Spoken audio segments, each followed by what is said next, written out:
Buat gue, profit konsisten itu bullshit. Gue pengen kita look back sepanjang tahun ini, dari mulai awal tahun sampai sekarang. Equity yang kita gunakan itu makin lama makin berkurang atau bertambah. Kita suka nggak mau pakai stop loss. Saya spill untuk yang nggak mau pakai stop loss.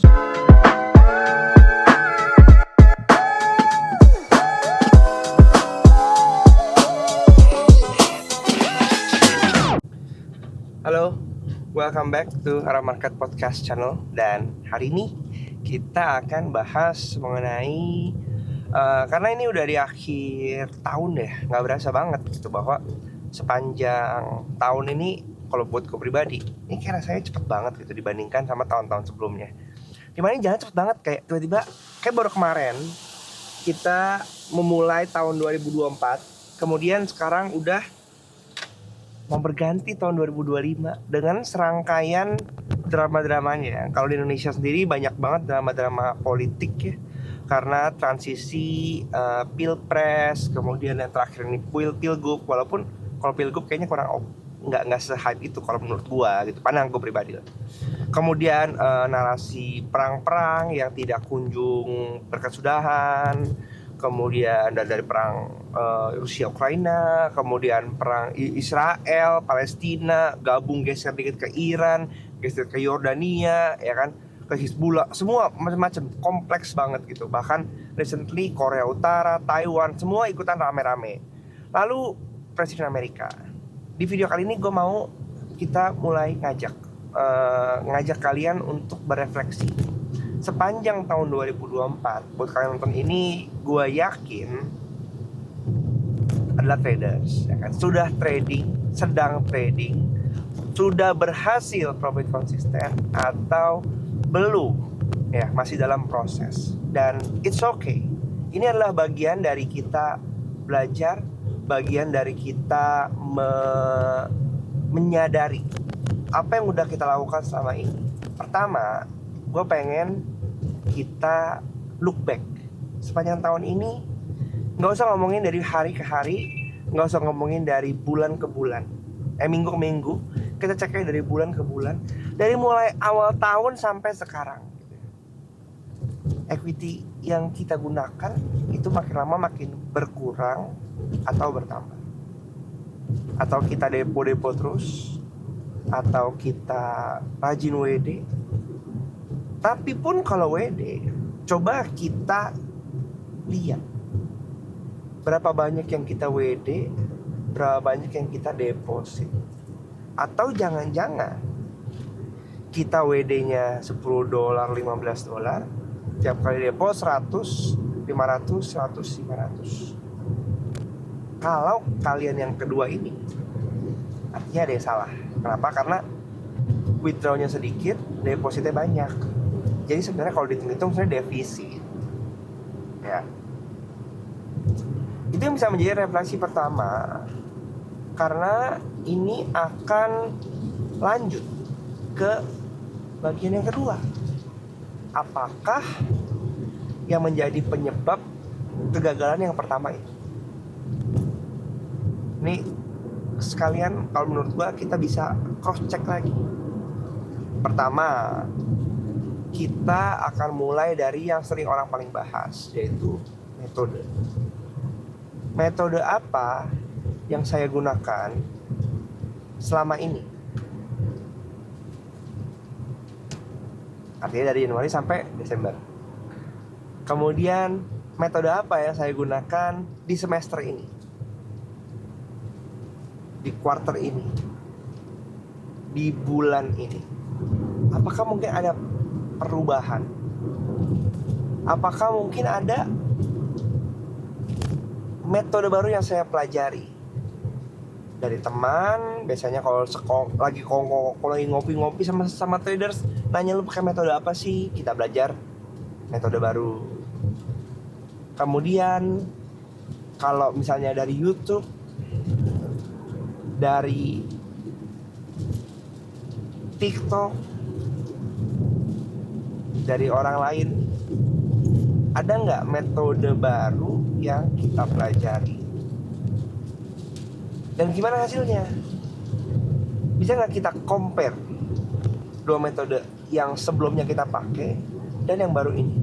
Mana yang mudah kita aplikasikan, yang memberikan profit paling tinggi, atau yang memberikan win rate paling tinggi? Wow, hujan. Pagi yang sendu. Karena probably kita punya kecenderungan untuk mencari metode-metode baru. Oh, kayaknya metode saya nggak works deh ini. Kayaknya saya harus cari metode baru.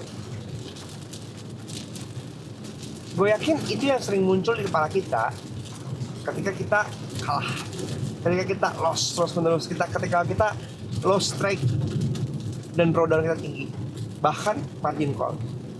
Kecenderungan kita adalah kita menyalahkan metodenya daripada caranya kita.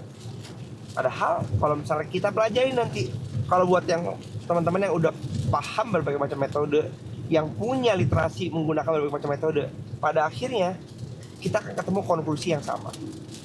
Ya, mau itu Fibo, mau itu support and resistance, mau itu supply and demand, mau itu SMC, mau itu Kopta, mau pakai Fibonacci, apapun itu, sebenarnya konklusinya angkanya, areanya akan sama-sama aja. Nah, di situ saya mau kita refleksi. Dan caranya paling gampang apa sih? Ya, kita bisa journaling, kita tulis. Oh, ini metode ini, saya entry pakai ini, bisa pakai ini, saya pakai ini. Oh, di sini saya entry, kenapa ya saya entry? Probably hal ini semua bisa dilakukan pakai journaling sih.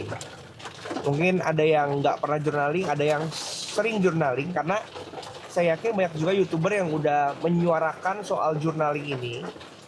Dan kalau misalnya dipraktekin, kita bisa menggunakan refleksi ini dengan hal-hal tersebut. Kayaknya berisik. Jadi kita bisa memanfaatkan jurnal itu untuk checking lagi gitu. Apa kebodohan-kebodohan yang udah pernah kita lakukan gitu. Karena dari metode akan berkelanjutan terhadap bagaimana cara kita mengaplikasikan metodenya. Apakah kita sesuai SOP atau kita keluar dari SOP memaksakan yang seharusnya belum waktunya. Kita melewati prosedur. Dan ini pun sering terjadi. Ya, ini pun sering terjadi. Kenapa? Karena kecenderungan kita, kalau buat traders itu, kalau buat saya ya, salah satu yang paling susah untuk dikontrol adalah diri kita sendiri. Kita buka chart, kita ngeliat, kita langsung ada tendensi, gue pengen masuk, gue pengen entry Padahal mungkin belum ada setupnya, tapi cari-cari dari daily lihat, oh nggak ada setup, dari H4 nggak ada setup, dari H1 nggak ada setup, dari M15 nggak ada setup, ada M1, akhirnya ada nih, udah sikat aja lah, kayaknya bisa kesini bakal naik, bakal turun gitu. Itu yang menurut saya jadi penyebab utama kita jadi loss. Karena apa? Kurang disiplin. Dan itu juga salah satu poin ya, bagaimana kita menunjukkan itulah kesalahan kita, itulah kelemahan kita sebagai trader.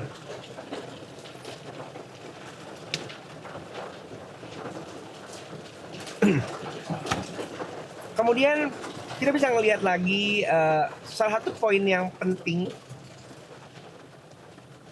kita suka nggak mau pakai stop loss karena ibaratnya rugi. Tapi kita pun nggak punya metode untuk memitigasi resiko kita. Saya spill untuk yang nggak mau pakai stop loss, bisa pakai stop order di area stop loss kita.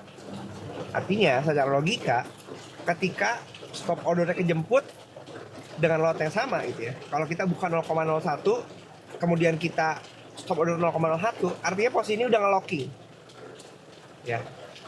Tapi tujuannya apa? Apakah nanti untuk dibuka lagi? Enggak. Tujuannya untuk dibuang bersamaan.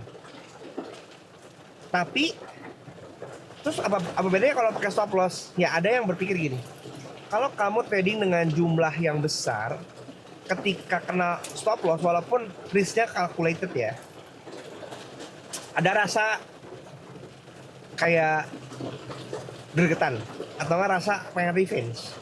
Tapi dengan adanya metode lock ini, di lock ya, ada limit, kemudian stop lossnya ganti stop order. Ini paling nggak ketika kena hit artinya udah stop loss. Anggaplah itu udah stop loss dan harus dianggap sebagai stop loss, udah rugi. Tapi dia posisinya ngelock, sehingga walaupun dia belum kerugian, kita bisa dengan tetap lebih tenang melihat ini harga market mau kemana arahnya. Apakah dia mau lanjut naik atau lanjut turun, kayak gitu. Artinya ketika kita udah punya setup entry yang yakin market akan ke sini, kita bisa entry, locking ini kita buang. Tetap harus dianggap sebagai stop loss, bukan sebagai nahan-nahan untung. Karena kalau mindset begitu, kalian akan pusing sendiri gitu. Dan seringkali kalau kita berbicara sama oknum, antara mereka jangan cut, jangan dibuang, depo lagi. Terus kalian akan masuk ke dalam lingkaran setan yang seperti itu.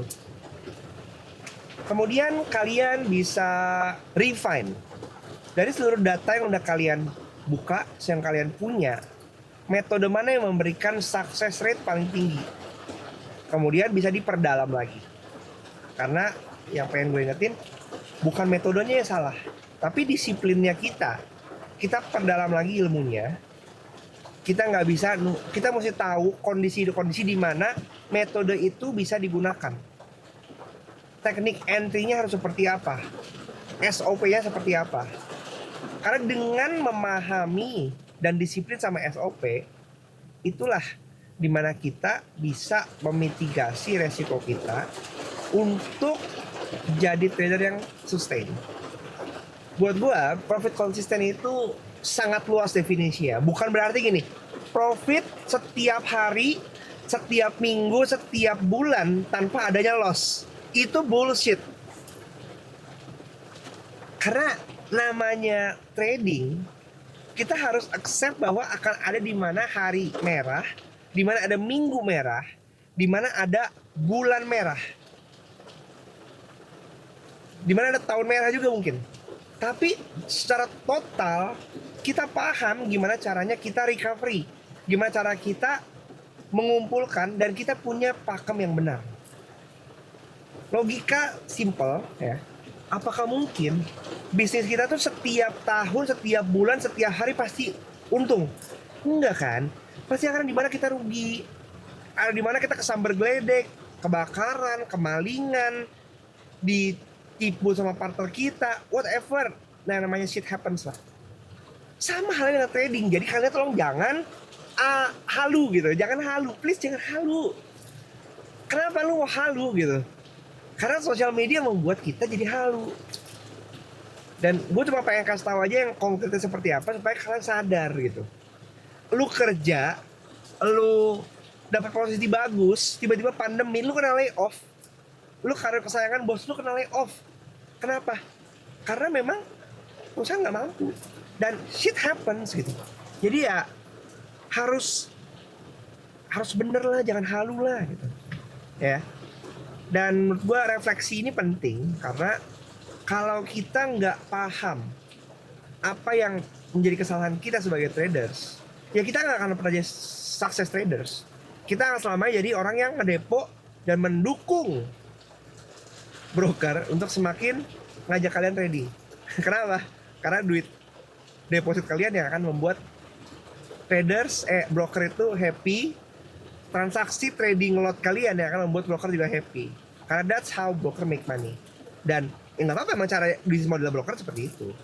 Bisnis model kalian adalah bagaimana bisa disiplin, bagaimana bisa menghasilkan profit dari trading kalian dengan kedisiplinan. Oke? Jadi segitu aja video gue kali ini. Buat kalian yang suka atau punya pandangan lain silahkan tulis kolom komen. Dan jangan lupa di subscribe. Anything, semua lihat di video description ya. Semua detail dan info-info ada di sana.